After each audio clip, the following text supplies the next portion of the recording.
It is time to recover. Welcome to Discovery.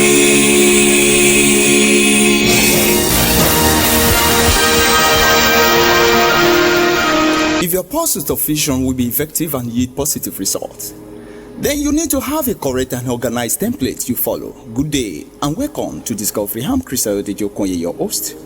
We will continue from where I stopped last week on the pursuit of vision, reading from same text, Habakkuk chapter 2, verse 1 through 3, which says, I will stand upon my watch and set me upon the tower, and I will watch to see what he will say unto me, and what I shall answer when I'm reproved. And the Lord answered me and said, write the vision and make it plain upon tables, that he may run that reads it. For the vision is yet for an appointed time, but at the end it shall speak and not lie. Though it tarries, wait for it, because it will surely come. It will not tarry.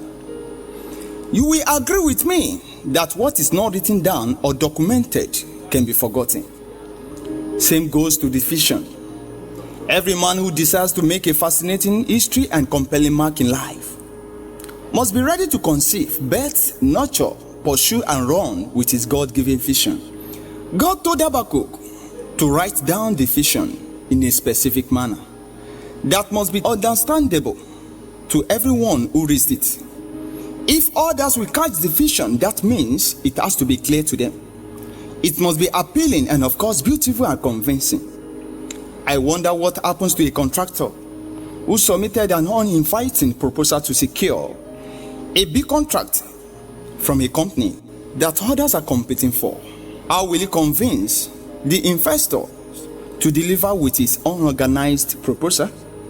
This is how many of us are. We claim we have a vision, but we don't write it down. We claim we write it down, but looking at it, it is ambiguous.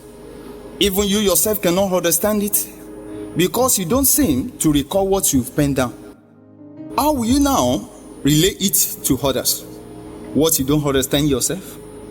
The truth is, what you don't have, you cannot give it. And some other times, we claim we are pursuing our vision, but looking at it, it is being pursued in a wrong manner. God was telling Habakkuk that the vision is passing to him must be written down in such a way that we make the other runners to see the future from the present and get the message clear. The instruction here sincerely shows how serious the issue of vision is. It shows the worth and value the vision carries. We don't document a trash. Only the valuables are documented and kept in a safe place. Anytime God asks a servant to write down the message is passing to him, that means it is a serious matter. And of course, it is not meant for him alone. God instructed John in the book of Revelation to pen down the vision he saw. And what did he see? John saw the revelation of heavens. He saw what will happen in the last day. He saw the mysteries that are beyond natural comprehension. And we are privileged to read about the experiences today because he wrote them down as he was instructed.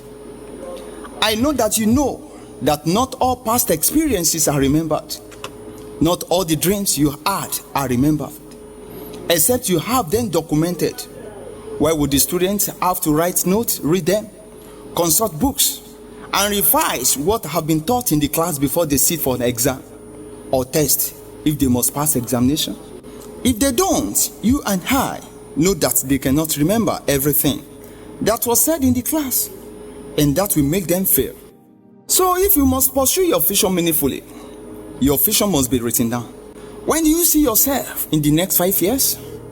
What do you intend to achieve in the next so years? Write it down. Get a dedicated book for it. Write down what God says about the vision. This will help you to have something to be revisiting as a guide.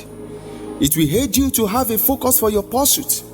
Some time ago, I came across Bishop David Oyedepo's statement in one of his books, where I got to understand better that everything people are celebrating today in his ministry is a manifestation of the templates of the vision written down.